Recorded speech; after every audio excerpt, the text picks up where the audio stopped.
Olá a todos vocês, estamos aqui reunidos para mais uma aula de Geografia. Eu sou a professora Ludmila Dutra. Vamos agora verificar o que estudaremos na nossa aula 46. Na aula 46, iremos realizar a revisão e posteriormente a avaliação. Então, vamos para o momento da nossa aula. Na nossa revisão, nós iremos relembrar o que estudamos durante a nossa unidade 4 sobre o continente asiático, a importância que os países eles vão ter para ocorrer o desenvolvimento desse continente que é conhecido globalmente, principalmente por conta dos seus países que estão se desenvolvendo cada vez mais. E um deles, gente, vai ser o Japão. O Japão é um país que a gente observa que a cada dia ele está se desenvolvendo mais, principalmente em relações de economia e parte tecnológica. Porém, também nós iremos estudar que o Japão ele vai ter aí algumas limitações por conta da sua extensão territorial. Então, vamos lá verificar os aspectos naturais do Japão, tá, gente? E um deles vai ser muito importante, vai ser a geologia, porque o Japão, gente, ele é um arquipélago que compõe aí, né, o território japonês e vai ser formado aí por 4 grandes ilhas, tá certo? E quais serão essas 4 ilhas? É aí que nós iremos verificar, né? Temos a ilha de Hokkaido, tá? Também teremos a ilha de Honshu, ok? Essa aqui é a ilha de Hokkaido. Teremos a de Honshu, que acaba sendo a de maior extensão territorial, Shikoku e também Kyushu, tá certo? Lógico, mas além dessas 4 ilhas, que são as principais, que são as mais importantes, né? Nós teremos outras milhares de ilhas menores, né? Pequenas ilhas e ilhotas, tá? Então, o Japão, ele acaba tendo esses aspectos naturais em relação à sua geologia.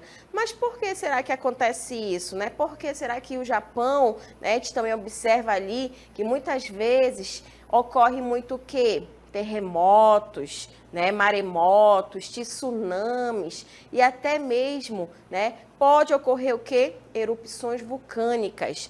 Olha só, gente, o Japão, né, é um país insular, é formado por várias ilhas, mas a gente observa isso também por conta das placas tectônicas. Por isso que vai estar ligada essas características naturais em relação à sua geologia.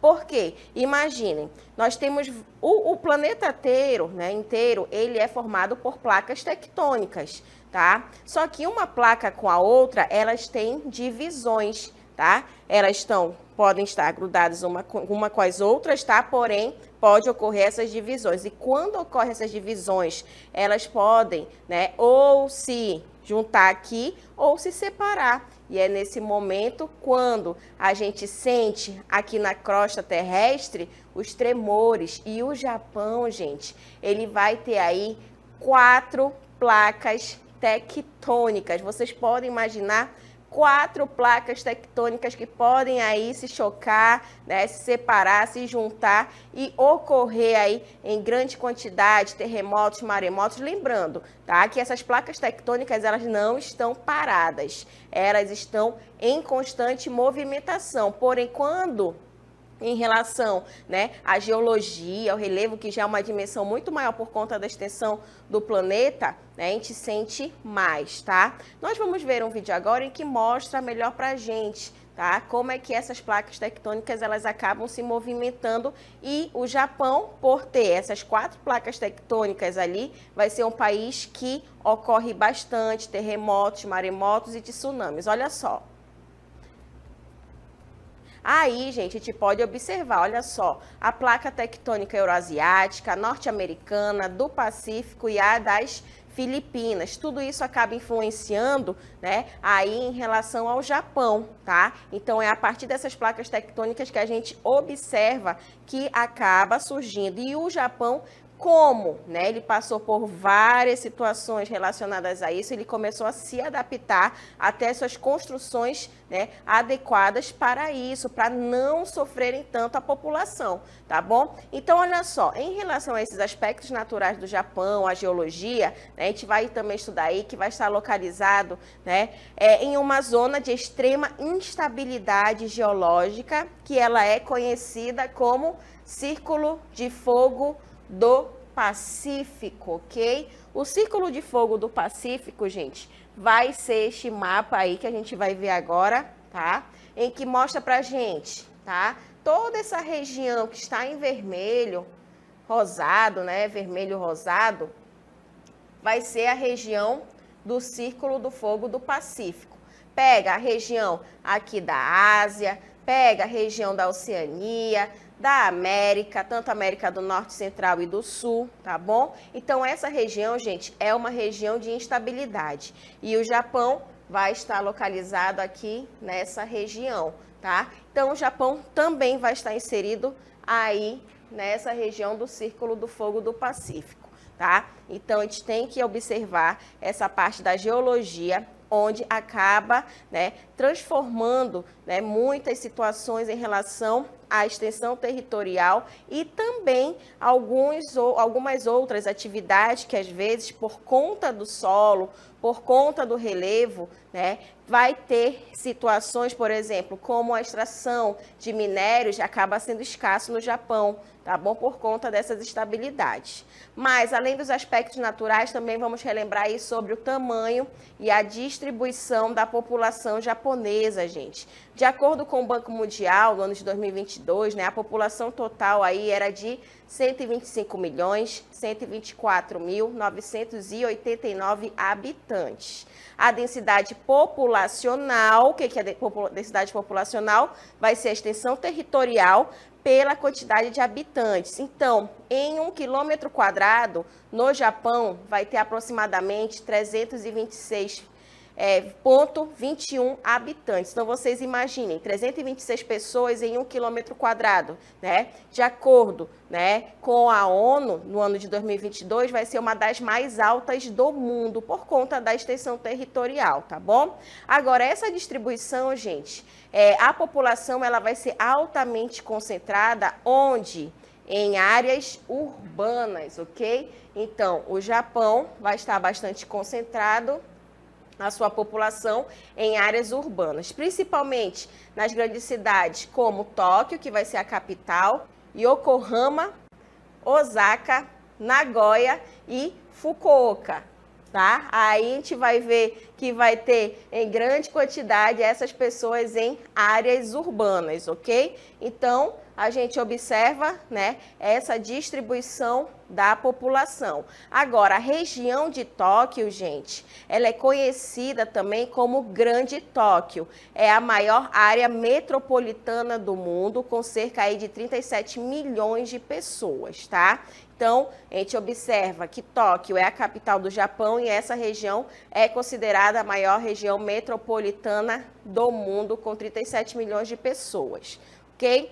Mas a gente também vai estudar, né, outras características do continente asiático, né? Verificamos essas características do Japão, mas também os outros estudos também que a gente tem que realizar vai ser também sobre a característica da China, as reformas econômicas que acabam ocorrendo.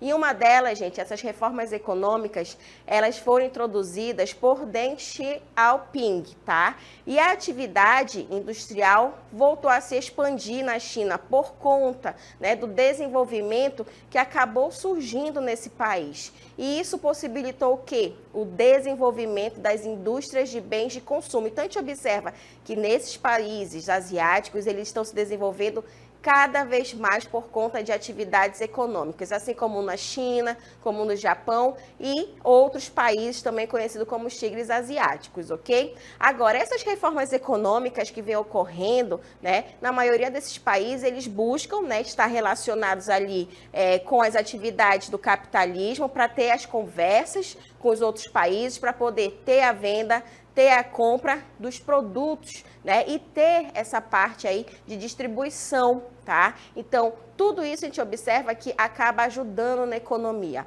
Mas outras características dessas reformas econômicas, gente, atualmente, né, tem recebido vultosos investimentos de empresas estrangeiras com filiais instaladas nas EEs, no caso aí da China, que também é um país que está se desenvolvendo bastante. Isso vai ocorrer principalmente em Xangai e Guazhou, tá? Então, a gente observa que essas duas cidades, essas duas áreas, elas acabam se desenvolvendo bastante. E isso também caracteriza o desenvolvimento cada vez maior da China, tá bom? Então, todas essas características, pegando a parte do Japão, né, tendo as características ali envolvendo principalmente a parte da geologia, a população e a China, né, que também está bem próximo ali do Japão, são países que têm um desenvolvimento muito grande no continente asiático, então isso acaba chamando muito a atenção do mundo inteiro. E a China não vai ser diferente, tá, gente? Vai ocorrer também o seu desenvolvimento econômico e vai ser uma das maiores proporções aí relacionadas à economia junto com os Estados Unidos da América. Então, a China hoje em dia, gente, está se desenvolvendo muito e está chamando muito a atenção dos outros países, porque vai estar ligado ao seu desenvolvimento, que vai ser na parte econômico, na capitalista, porém, na parte social já vai ser o comunismo, tá? Porém, eles acabam dividindo essa situação e o desenvolvimento que está ocorrendo atualmente está sendo também de uma forma muito alta, tá? Mas a China, gente, ela também acaba se desenvolvendo principalmente por conta da extração de recursos minerais, tá? Olha só, os recursos minerais e energia na China vai ser muito importante por conta do processo de industrialização, porque a industrialização na China é muito elevada. Então, a industrialização exige grande quantidade de recursos minerais, tá? E a China, gente, possui muitas reservas de carvão mineral. Sua principal fonte de energia vai ser o de petróleo, estando entre os maiores importadores de petróleo do mundo. Agora, o país, gente, também extrai outros minérios, como tungstênio, estanho, cobre, chumbo, zinco, ferro e também urânio, que acaba favorecendo o quê? A implantação de usinas nucleares. Não é muito propício, porém, algumas situações vai exigir ocorrer isso por conta da quantidade de indústrias que se tem na China. Mas um outro potencial, né, que acaba surgindo na China em relação à geração de energia elétrica vai ser o potencial hidrelétrico chinês, que passou a ser intensamente explorado com a construção da usina hidrelétrica de Três Gargantas, no rio Yangtze, tá? Então, a gente também observa a importância dessas gerações de energia para a China, assim como o seu processo de industrialização e o desenvolvimento também junto com o Japão. Tá? Agora, esse potencial hidrelétrico chinês, a maior parte da energia ela vai ser consumida na China, é produzida aí por termoelétricas, tá? Mesmo tendo as usinas hidrelétricas, as termoelétricas elas acabam predominando na China e acabam utilizando o quê? O carvão mineral e geram intensa poluição aí nos grandes centros urbanos chineses. Já vai ter a poluição das indústrias, tendo também a utilização das usinas termoelétricas também com essa poluição, então aí já tem que ter uma preocupação maior, tá bom? Então, essas são as características em relação ao Japão e à China. Mas não para aí não, esse desenvolvimento, né, aí do continente asiático. Também nós iremos estudar, gente, aí 4 países, no caso, que acabam formando os tigres asiáticos, que vai ser Singapura, Taiwan, Hong Kong e a Coreia do Sul, tá certo? Esses 4 países, gente, eles vão se inspirar principalmente no desenvolvimento desses 2 países, do Japão, da China. Porém, né, os tigres asiáticos, eles surgiram realmente ali após, né, a Segunda Guerra Mundial, onde o Japão ele foi totalmente devastado, tá? Principalmente por conta das bombas atômicas que foram lançadas pelos Estados Unidos, mas quem ajudou o Japão a se desenvolver acabou sendo os Estados Unidos da América. Então, esses países, esses 4 países que acabaram, né, sendo chamados de tigres asiáticos, Singapura, Taiwan, também conhecida como Formosa, Hong Kong e a Coreia do Sul, né, eles vão se inspirar no desenvolvimento econômico do Japão e também dos Estados Unidos da América. Então, esses dois países realmente vão chamar a atenção. Então, olha só, os tigres asiáticos, gente, que vai ocorrer principalmente aí no desenvolvimento da sua década de 1980, esses 4 países, Singapura, Taiwan, também conhecido como Formosa, Hong Kong e Coreia do Sul, tiveram grande desenvolvimento socioeconômico, em decorrência de quê? De uma forte atuação do Estado. Mas o que eles vão realizar primeiramente? Proteger sua indústria nacional, não permitir que outras indústrias de outros países se insiram ali no seu país, por conta de realmente desenvolver cada vez mais essas indústrias nacionais. E isso vai ser inspirado principalmente nos modelos político e econômico de onde? Do Japão e também dos Estados Unidos, tá? Então, vai ser inspirado nos modelos político-econômico japonês e estadunidense. E essas características, né, dos tigres asiáticos, até pouco tempo eles eram considerados países pobres, né, países ainda que não chegavam nem a ser países emergentes, mas atualmente possuem, gente, padrões de vida semelhantes aos de países desenvolvidos. Mas por que isso acontece? Apresentam crescimento econômico acelerado, apresentam elevada industrialização, né, como os setores de ponta, como a informática. Então, realmente, isso acabou chamando muito a atenção, né, desses países que se desenvolveram ali de uma forma muito rápida, levando em consideração as suas inspirações em relação ao Japão e aos Estados Unidos, tá? Outras características em relação aos tigres asiáticos, gente, a força de trabalho, tá? Ela vai ser disciplinada, qualificada e, inicialmente, quando estava ocorrendo todo esse processo, ainda era considerada barata. E isso acabou favorecendo o crescimento dessas 4 economias, tá? Outros fatores, né, como aí o incentivo ao capital estrangeiro, a localização estratégica no Oceano Pacífico também acabou ajudando muito Singapura, Taiwan, Hong Kong e a Coreia do Sul a se desenvolverem cada vez mais e hoje em dia também acabam sendo uma das grandes potências do continente asiático, tá bom? Então, aí a gente também estuda essas características dos tigres asiáticos. Mas uma outra região também que está localizada na Ásia, gente, vai ser o Oriente Médio. A partir desse mapa, a gente pode localizar melhor onde vai estar inserido o Oriente Médio, né? Que vai ser a região que vai ser composta aí de 15 países e ocupa aí uma área de 6,8 milhões de quilômetros quadrados, na qual vai se concentrar aí uma população de aproximadamente 350 milhões de habitantes.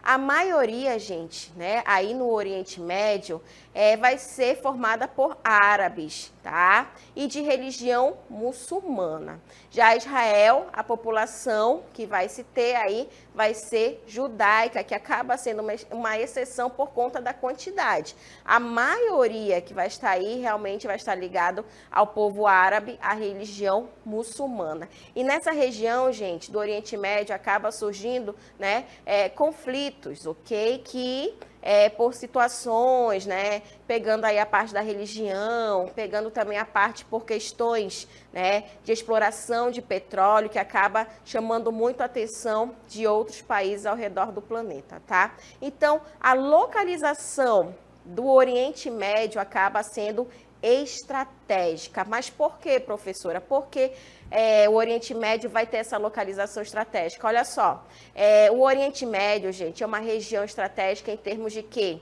Na parte econômica e geopolítica. Porque vai estar ali sendo conectada, né, com a Europa e com a África. E lembrando que o Oriente Médio está aí no continente asiático. Agora, uma outra situação em relação ao Oriente Médio que acaba chamando a atenção, gente, vai ser o subsolo dessa região, que vai concentrar aí cerca de 50% das reservas mundiais de petróleo e quase 30% das reservas de gás natural. Então, a gente observa a importância do Oriente Médio. Então, é por isso que esses países eles acabam, né, tendo certo cuidado do que estão sendo feitos. E essa região do Oriente Médio, gente, está numa região desértica. Imaginem, aí, essa região desértica, mas atualmente está se desenvolvendo bastante, né, por conta dessas extrações de petróleo que esses países acabam fazendo e também em relação, né, a investimentos, né, que está sendo feitos ali pelos sheiks por conta de desenvolver as cidades no meio do deserto. Vocês podem imaginar, e hoje em dia, né, vários países, como os Emirados Árabes, como o Catar, como a Arábia Saudita, né, estão chamando a atenção do mundo inteiro por conta, né, do seu desenvolvimento que está ocorrendo atualmente. Então, a gente observa, né, a gente estuda isso em relação ao continente asiático através do seu desenvolvimento, vindo aí principalmente por conta, né, dos países como a China, como o Japão, como os tigres asiáticos, mas também em relação ao Oriente Médio, tá certo, gente? Então, essas são as características que nós estudamos aí em relação à nossa unidade 4 sobre o continente asiático.